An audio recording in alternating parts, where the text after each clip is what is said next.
I'm zooming in today from cell block A.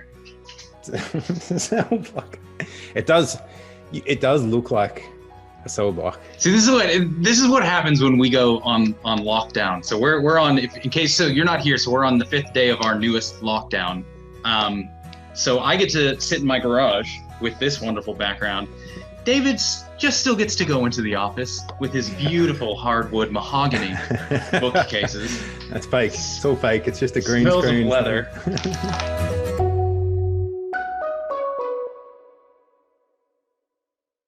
Jared, who are you, Jared? Yeah, there was good day for those who we haven't met yet. I'm Jared Horvath. Lovely to meet you all. I am a teacher turned cognitive neuroscientist. Who all I do is I try and translate research and science for the classroom. What does this stuff mean for us as teachers? And beneath me, at least on my screen, is David. David, who the heck are you? So I'm David Bott. I'm the Associate Director at the Institute of Positive Education based here at Geelong Grammar School, and am passionate about both well-being and psychology and learning, and particularly pedagogy. So Jared and I met couple of years ago when we were both presenting at conferences around the world. And the story I tell anyway, Jared, is that I kept coming up to you and arguing with you. I was the only one that had courage enough to argue and tell you you were wrong and prove that you were wrong. And we used to have these lovely arguments that we decided to put into a book, which ended up being 10 things schools get wrong. So at the end of the day, I'm never wrong. I'm either right or I learn. So it's all good. But so that's what we, believe it or not, we get along, but we don't always see eye to eye. And that actually, oddly enough, makes for a really good book. I come out at it from a lot of this learning stuff from kind of this research learning angle. David's really focused on the positive education well-being angle. So you can see there's a lot of room for overlap, but there's a lot of room for clash as well. So thank you guys for coming. This is the official launch of the new book. Hooray, yes. It's now out. Thank you. Where we just take a look at 10 things, primary kind of ideas or concepts going around school that we kind of tackled from a learning angle and said, is this effective? So we take a look at things like evidence and grades, homework. Now, the point of this webinar, or these 3 webinars, is we're going to dive into one of these chapters and kind of just riff on it with you guys. So we want tons of feedback. Any ideas you guys have, we're going to pick some of the big button topic issues. So I'm sure you have some ideas. Feel free to share that. But at the end of the day, before we tuck into our first topic, which is computers, I just want to make it clear that the very first line in this book is what, David? School is not broken. Schools, education, none of this is education. broken. Here's We're the book. stuck. You should have known that. How dare you? Education is not broken. So I don't know where we've gotten in our society where everyone and their mother can stand up and say, school's broken, time for a revolution. I'm a lawyer, I know how to do better than you. It's nonsense. Believe it or not, and oddly enough, this tends to be the most controversial thing I've ever said, and I don't know why. School is not broken. Education, by and large, is doing an incredible job. Teachers are doing an absolutely incredible job. 80 to 85% of everything we do is bang on. That's why we've been doing it for 2,000 years. And all these people who love to stand up and say, oh, it's nonsense. We need a revolution. The world is different. Somehow these people who have these TED Talks, they went through the same schooling system everyone else did. So magically it was good enough for them. How could it not be good enough for anyone else? By and large, do not let anyone tell you as teachers that you're doing a bad job or you need to fix it. We're nailing it. It's fine. What we look at here with this book is if we say there's about 15% that can always be evolved in any profession at any time, we're just evolving our profession. We're not revolutionizing it. We're evolving it to match evolving situations. And that's the joy of being an expert in a field. You're at the cutting edge. You get to do that evolution. So the things we're looking at here are some of those topics that we think can be evolved. It doesn't require the school to be shut and, oh, that's it, everyone go home, we're done. Everything's fine. What can we do a little bit better? So computers, let me tuck in. I'm going to start here with computers. Now, the issue with computers is here. On your screen right now are 100 of the most cited papers in the field of computers and education over the last 25, 30 years. Don't worry about looking them up. I'll send them out to you if you want to. It's fine. They're in the reference section for the book. Cool. Now, if you look closely, so this is especially when COVID kicked off. These are the articles everyone is citing to say computers are the future of ed, computers are the future of ed. But what's funny is if you actually look closely and dive into these articles, 50 of them demonstrate that computers do worse than live in-person teaching and learning. Of the remaining 50, 22 demonstrate no difference between computers and live, so they're essentially equivalent. Of the remaining 13 don't compare computers to anything at all, so they're not even really valid research, meaning of the 100 most cited papers in this field, a whopping 15 of them demonstrate that computers can be used to enhance learning. Now that is a horrible ratio. Let's put that into perspective. Let's say you get accused of a crime and the jury of your peers come back saying 6, you're innocent, 4, we're not even going to vote, and only 2 say you're guilty. There isn't a judge in the world that's going to convict you on those standards, on that ratio. But that's the exact ratio we are using to say computers are the future of education. So what's going on? Why are computers so dang difficult to learn from? To understand, the issue boils down to this. It's an issue called primary purpose, now, or primary function, excuse me. Now, every tool in the world has what's called its primary function. And what this is how do 90% of people in the world spend 90% of their time using that particular tool? Whatever the answer to that question is, congratulations, that's your primary function. So right now, if I hand you a hammer, almost immediately, you're all going to start looking for things to hit. Now, that's not because a hammer can't be used for other things. You can use it as a bottle opener. You can use it to screw in a screw. You can use it as a doorstop. There's dozens of ways you can use it. But 90% of the time, 90% of us use this to hit things. So as soon as we get it, we activate that story and off we go on that primary function. What then is the primary function of computers? When kids sit down in front of a computer to learn, what's that initial story that immediately kicks on in their brain?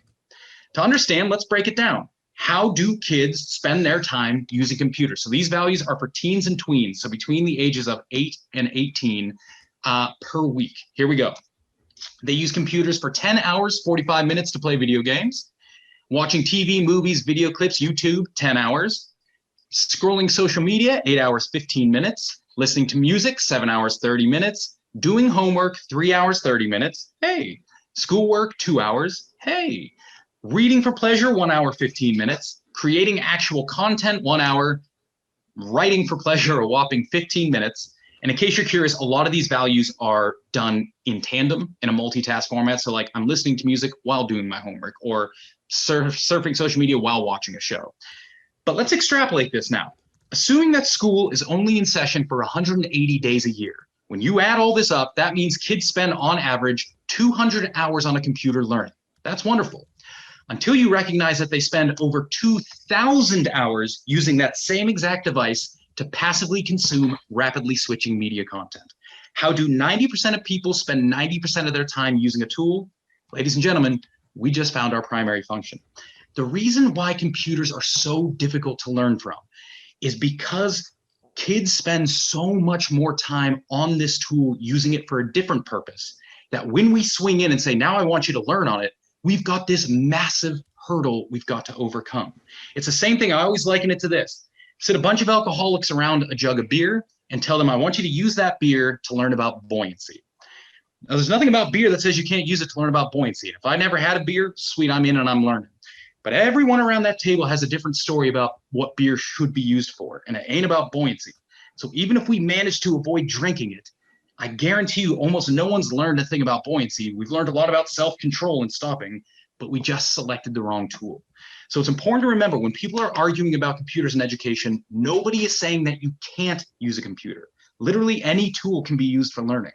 The argument is that computers so often aren't used for learning that trying to shoehorn in this new function, there's a massive disconnect between the function of learning and how people will naturally and necessarily want to use this tool. Now that's wonderful. Do we see it? Well, here are your values over the last couple months during COVID. When kids sit down over COVID on a computer to do their homework, they're making it on average 6 minutes before they begin multitasking. And when they sit down at live sessions like this for learning, they make it about 15 minutes before they begin opening social media, surfing.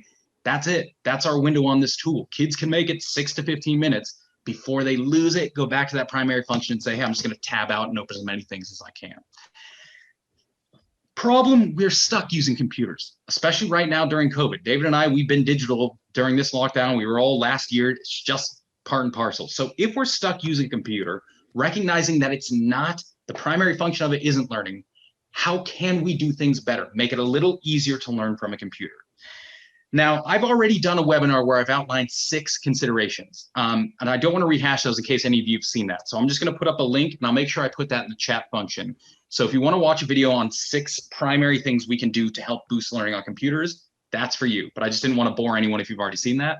So what I'm just going to do is real quickly hit you with 3 extra bonus considerations that aren't on that video. So newbies. Number 1 is this. If we've got about 15 minutes online before they begin multitasking, we have to combat that. How do we combat that? We get them working. When students get engaged with an activity with other people, whether it's on chat, online, whatever it is, they can sustain attention much longer. So whereas in class, we might be able to get away with 20, 30 minutes of teaching and then a little bit of work, come back together. Online, we simply can't. So we have to always be thinking in this 15-minute chunks, how am I getting them doing stuff? Getting them in groups, getting them working. The more they're working, the better chance we have of sustaining that attention, rather than them just trying to listen to us and not make it. Ideally, you also want to do this work offline. They can do things by hand in a book outside of the computer. That's a double bonus to make sure they're not tempted to kind of start multitasking and veering away. But once you go offline, you kind of lose some of that collaboration. So you kind of take that as read. Number 2, end of session summary. This has been proving really strong in a lot of the research around here in the last couple of months, is after a digital session, you ask students, okay, outside of the computer, don't type it on a pen and paper. I want you to write up a summary of what we learned today. What did you think? How do the pieces fit together? What's the narrative, the story? This has a double bonus. 1, it gets them to recall and gets them to start organize their thinking, which helps them learn. 2, it gives them impetus to pay attention during the class. And 3, is a kind of side bonus. If we get them to take pictures of their summary and send that into us, we can see A, who's learning what, but B, we can also use that as feedback to recognize what's not sticking and what we have to go back for. So that kind of exit pass idea we have in a classroom, we use that same similar thing, just not digitally here, where we say, give me a summary of what you learned. Boom, that gives them something to do for learning and something for us to do as feedback. And number 3 is key, is frequent feedback. You're going to hear about this from David here in a second. We were not trained to teach on a computer. Teachers were never trained for this. This wasn't part of our learning. This wasn't part of our degree. This isn't what we are experts at, believe it or not. So because this isn't our primary field, we're going to struggle, and we need feedback. We need guidance to help us get better. Unfortunately, most of us don't have mentors. Our principals can't look out for us. Other teachers can't be in the room. So we got to get student feedback as much as we can, whether we're having them write things out, fill out surveys, record a video message to us or an audio at the end of a week. What was working? What's not? What did you find was engaging? What did you find you were able to learn? All those kind of ideas. The more feedback we get from them, the quicker we can get good at this tool and start making it work for us. So those are just kind of 3 learning principles. And as I said, there are 6 other learning principles that I'm happy to share with you. I'll put that link in the box now.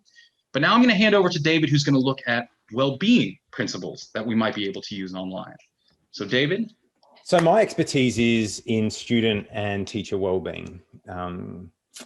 And so when I see data like this, it's frightening for me, it's worrying, it's stimulating in a way because it makes me want to help and do something. But I wanted to share this because I wanted to kind of ground what I'm about to say in some concrete data. And what we're seeing in Australia, this is brand new data from the National Youth Mental Health Survey that came out only a few months ago. And appreciate that not all of you are Australian, but we're seeing similar data to this throughout worse data than this in the US and the UK, very similar data throughout Southeast Asia. But here's just a tiny little snapshot that 34% of young Australians, of our students, are reporting high or very high levels of distress. Now that data in itself is a little worrying, that a third of our students are experiencing distress. That's not just stress, that's distress, that's directly impacting their lives. But the little stat in parentheses, in brackets there, is even more scary that in the last 10-ish years, we've seen a 300% increase and a huge spike last year. So we have, this is a significant problem that we're dealing with at the moment. 63% of 12 to 14-year-olds, middle school students, are coping well with life in 2020 compared to 72%. So we have a big proportion, a third of our students not coping well with life in middle school. And 1 in 2 school students in Australia is having trouble carrying out their daily activities due to stress. What we're seeing around the world, but in Australia particularly, is that people like yourselves, people who are on this call, are causing harm to students. We are causing some of this. We're responsible for this. We've decided to shut down schools to protect the physical health of our students. And as a consequence, a side effect of that, mental health is being fractured in many, many of our students. Up to half of our students are really, really struggling. So my kind of real passion is around mental health, and the Perma model is just a model we're going to use today as a kind of a summary for mental health. Many of you will be familiar with the Perma model, borrowed largely from Dr. Martin Seligman from the University of Pennsylvania. But Perma is a way to just kind of to summarize the different elements of well-being. So we have positive emotions, engagement, relationship, meaning, achievement, and health. All of those are being directly affected by us not being face-to-face with our school communities. So what we feel is that as professionals, it's our job to at least attempt to address those as much as we can, because we deeply care about our students' well-being and their progress and their academic achievement. So all of these 6 domains are crucial. What I wanted to share with you is just a handful of strategies that some of the world's leading schools are employing right now. Schools all around the world that Jared and I work with are employing some of these skills to try to directly mitigate the effect of the negative impact on well-being. Here's the first one: rethinking school structures. Now, many schools, including Geelong Grammar, at the start of COVID last February, really kind of just tried to replicate face-to-face schooling and put it online. And we just tried to pop it online as if you could do that. And what we found is it only works to a very limited degree. Schools were never designed, never built. The whole infrastructure of schooling is about face-to-face. You can't put schools' traditional structures online, and you certainly can't put lesson structures online. Some of the best schools in the world are really radically rethinking the structure of the day.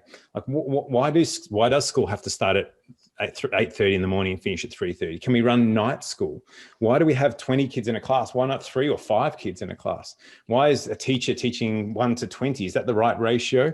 Why is one teacher only teaching one school? Is it possible that a teacher could teach in multiple schools? So we have systemic questions that we're asking and really playing with, and seeing some real exciting opportunities that are emerging. So we have to acknowledge that schools have changed radically. We need to rethink this radically. We're seeing this in some schools, and that's directly impacting well-being in a positive way.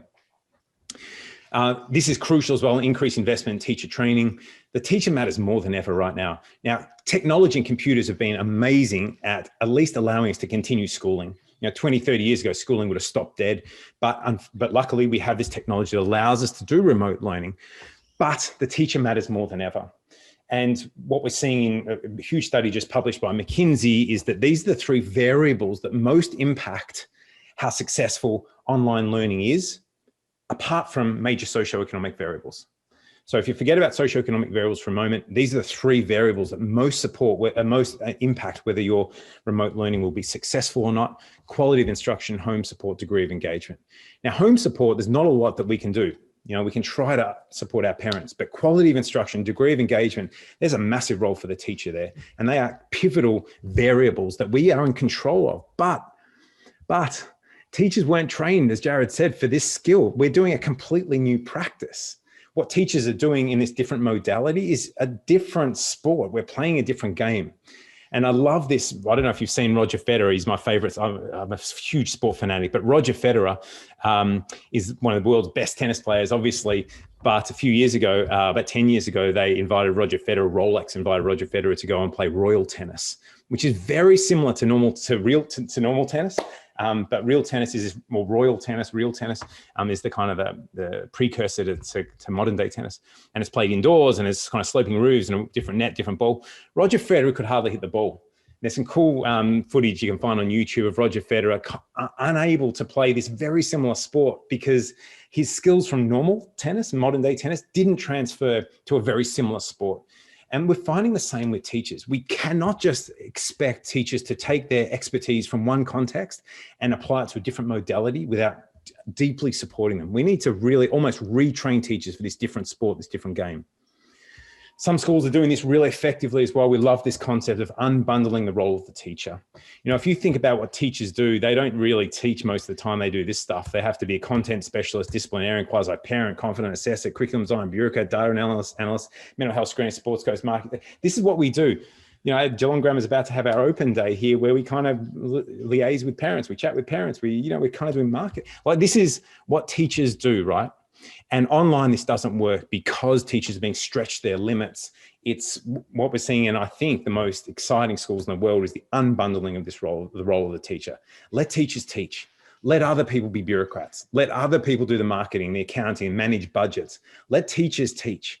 And especially in an online format where teachers need to practice, we need to do deliberate practice, get better and better. We have to let teachers teach by unbundling the role of the teacher. This is crucial as well, doubling down on core skills and knowledge.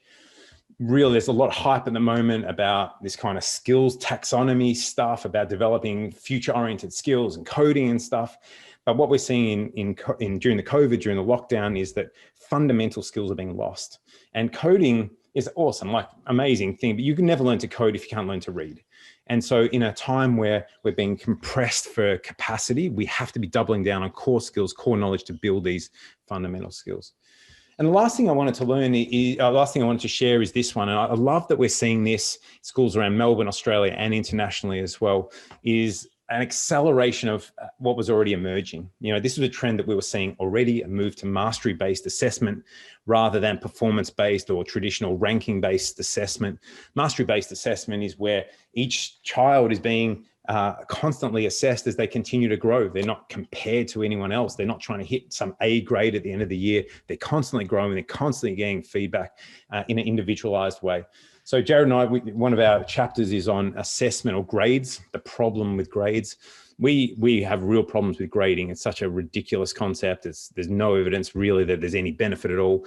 But assessment is amazing. I'm going to cut it. And there's a ton of evidence that there's a ton of benefit for universities. Because it makes it a ton easier for them to sort through kids and say, give me only your best. Oh, but if you're talking about learning, no, there's no evidence that it actually impacts learning at all now. Probably, yeah, and probably a fair bit of evidence that harms learning. Assessment is very different, right? We need assessment. We need students to be constantly assessed. Forget about ranking students in some arbitrary 20 kids who are in some Zoom call. They're trying to beat their peers, get some ranking. Is crazy in an online environment. We must move to this mastery-based assessment for, as Jared said, both students and teachers, where teachers need to be growing. We have to be rapidly evolving as professionals. We need to get better at this craft, this new skill of teaching online. I'm going to stop there, Jared. There are a few of the things I picked up in the last 6 months, particularly from some of the world's leading schools. Perfect. All right. So I love this. So what we want to do now is, we wanted to make sure we front loaded with some information on computers, some techniques and things we can think about to make them work better. But now we just thought, since we're all here, let's do a little free flow. Let's see what's going on. So we kind of got a couple of prompts that we put together and we're going to kind of surprise each other with. So we'll see how this pans out. But the prompt, I'm going to start with the first prompt. This comes to you, David. And it actually, it goes to our Q&A board. Kay actually nailed this as well. Is number one, will schools ever return to normal? So there's a lot of arguments. You've heard all these that COVID has broken the mold and that we all talk about going back to normal, but there is going to be no normal. What do you think? Yeah, I'd love to hear what people think in the chat box as well. But my thing is no, I'm sure we will never return to a pre-pandemic normal.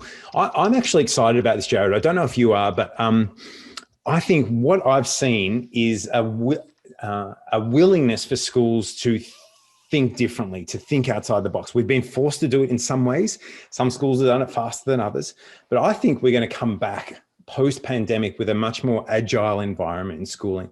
You know, one of my favorite silver linings of COVID is that the Ivy League universities in the States have done away with SAT tests last year, and probably this year as well, because you can't do SATs when you can't get kids all locked in a room.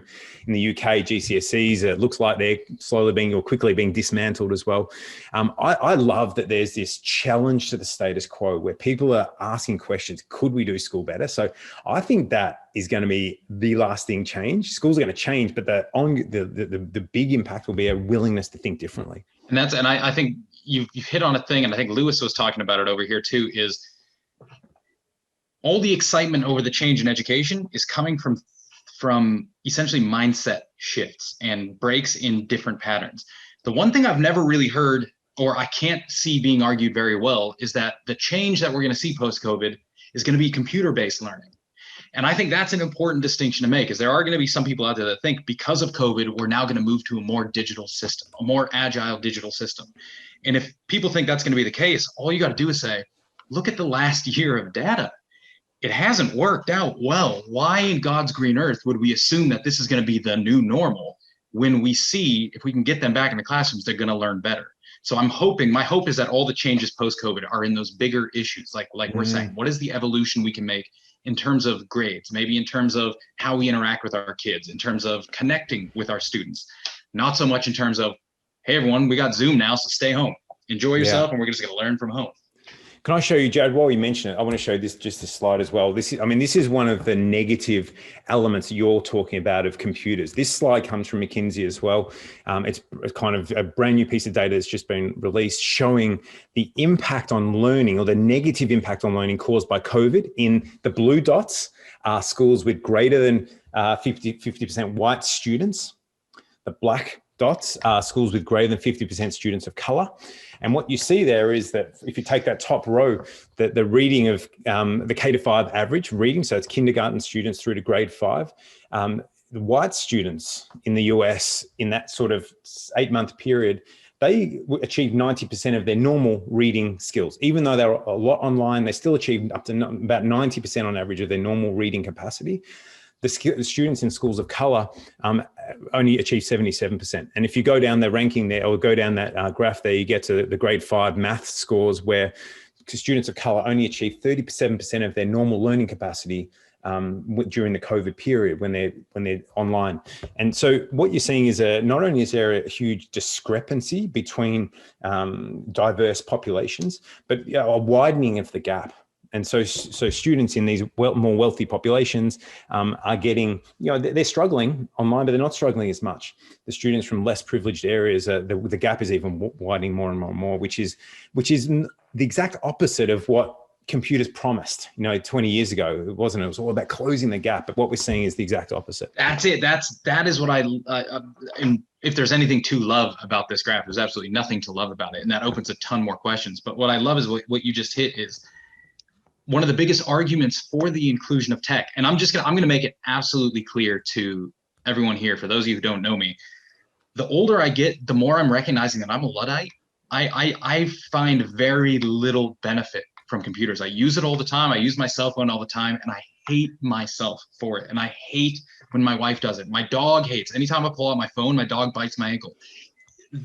Well-being, it's not being benefited. It's like, so just know everything that comes out of my mouth is going to be tinged with Luddite. I don't like tech. I think we were doing a hell of a lot better without it. But it's here, so get used to it, type of thing. But the biggest argument, one of the biggest arguments people make for computers and ed, is the equity argument, is that it's going to help close education gaps. And what this graph and others show is that absolutely not. In fact, the OECD did a big research study back in, it was 2015 they published. I'm just going to read this bit of it. It says, so they pooled together all data from computers and tech and education around all their countries for PISA. And they come out and they say, and perhaps the most disappointing finding of the entire report is that technology is of little help in bridging the skills divide between advantaged and disadvantaged students. All the evidence shows that tools, I don't care if they're computers, I don't care if they're cars, I don't care if they're air conditioners. There is no such thing as a single tool. There are layers of that tool and peripherals you can use with those tools. And the haves can always use more of that tool than the have-nots. So when you bring in a new learning tool, very rarely does it decrease the gap. Very quickly, it starts to expand that gap because the haves can buy more of that thing and use it better.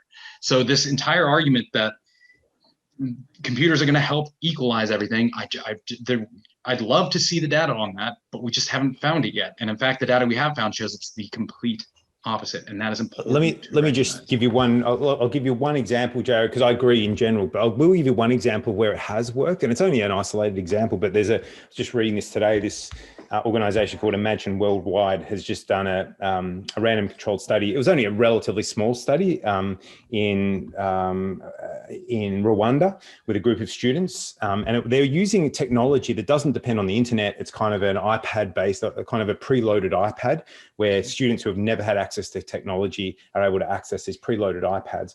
And they've seen what they showed is in the students in this random controlled trial, a 5.3 month additional increase across 1 year. So kind of a 50% increase in the learning that they were measuring because the students that had access to this technology. So I think there are certainly elements where, I mean, you're not saying technology is an evil thing. I just think the way that we use the tool is not interrogated often. And there are certainly elements where there's certainly upside if we get it right, but often we don't get it right.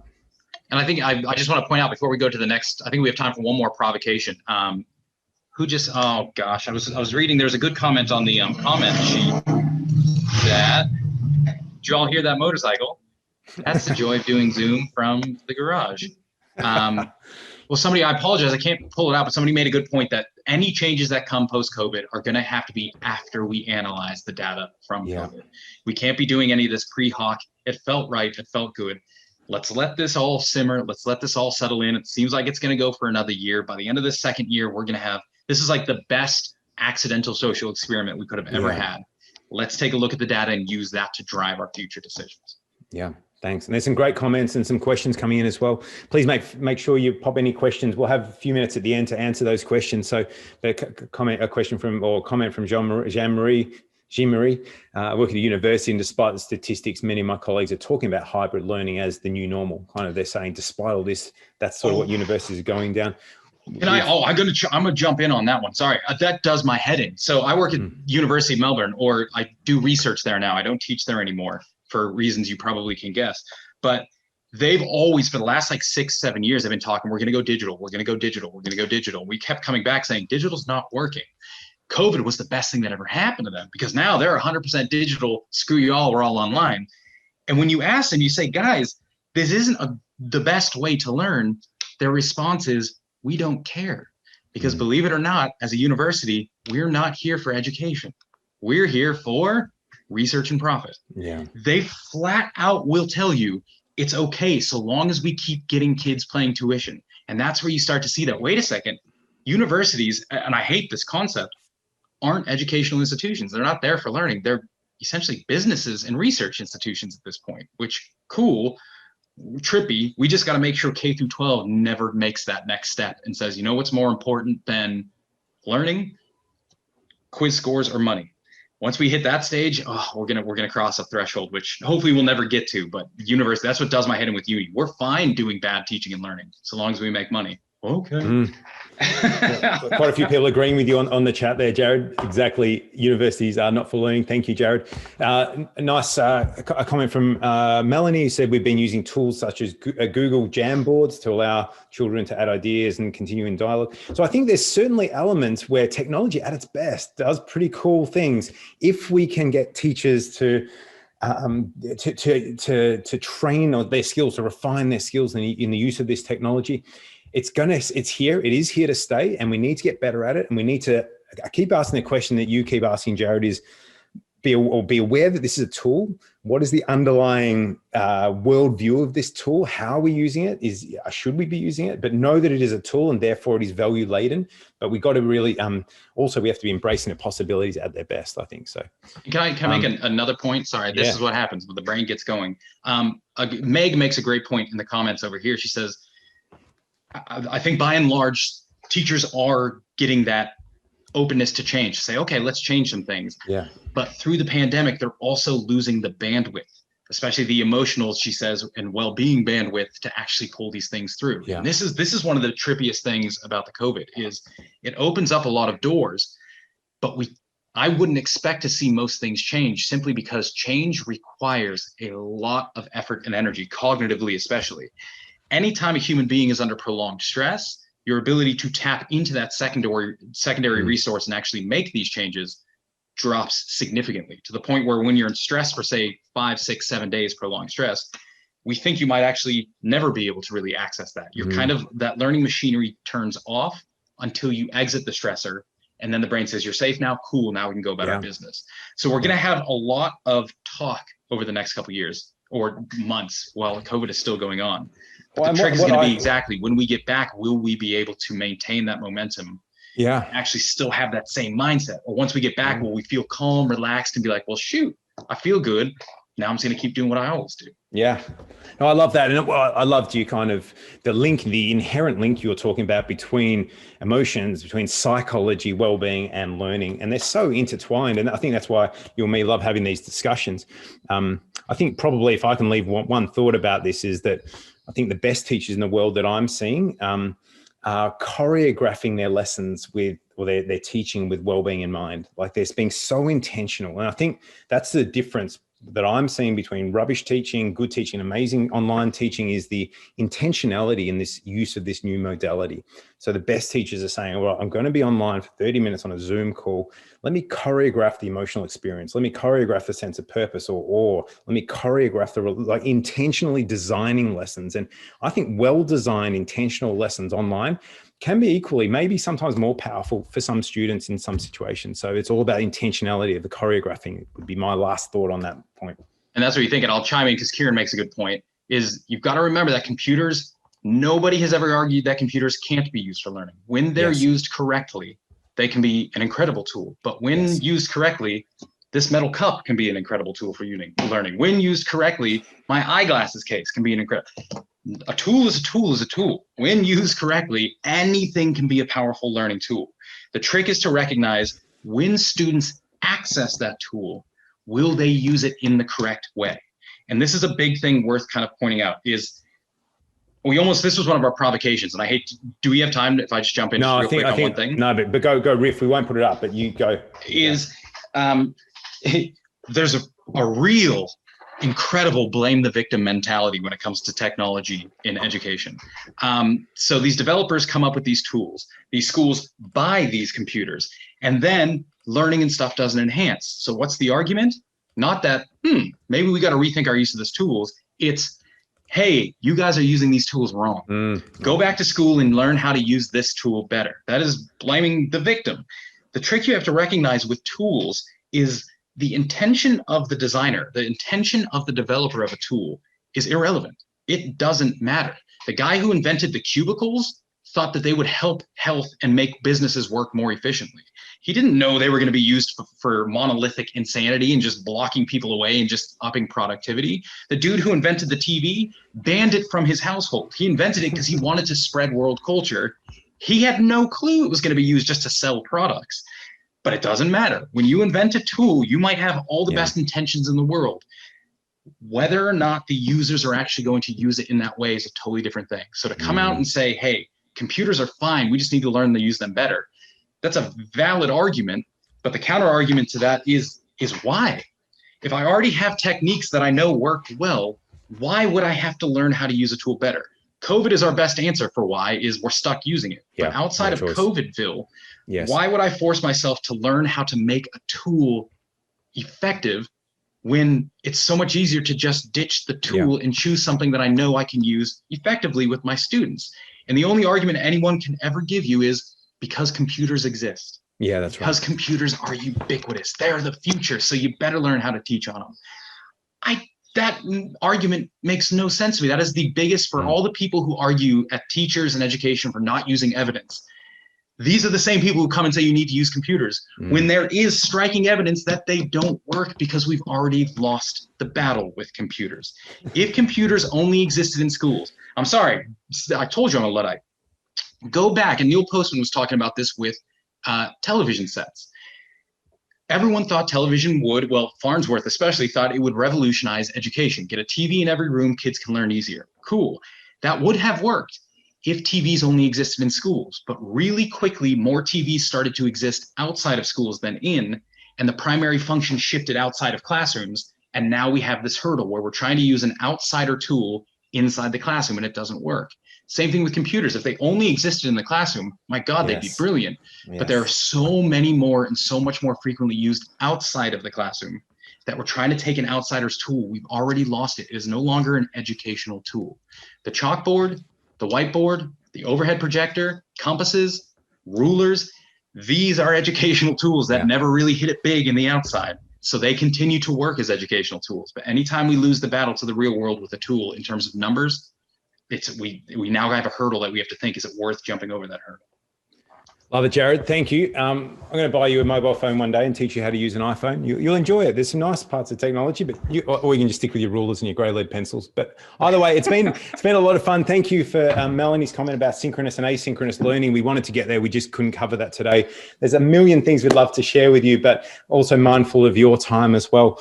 We've come to the end. Can I I personally thank you so much for your support, for you guys for coming along, for being intrigued by our banter, for getting hold of the book. And if you've enjoyed today, please feel free to tell your friends and family, colleagues about our work. Jared and I are continuing to discuss issues and topics on LinkedIn and Twitter. We'll have a whole range of other events coming as well. Got some really cool stuff that we can't talk about yet that's coming along. What else? So next week as well, Jared. So if you have, I think next week's sold out next week. Did you want to let people know? No, we shouldn't say anything. No, stay tuned for more detail. Thank you for all of your support. It's been heaps of fun. Yeah, thank you guys so much, and we will keep pumping out ideas, and ideally we keep the conversation going. Thank you. Take care, everyone. Stay well, stay safe. Please stay safe. We'll see you at the next session.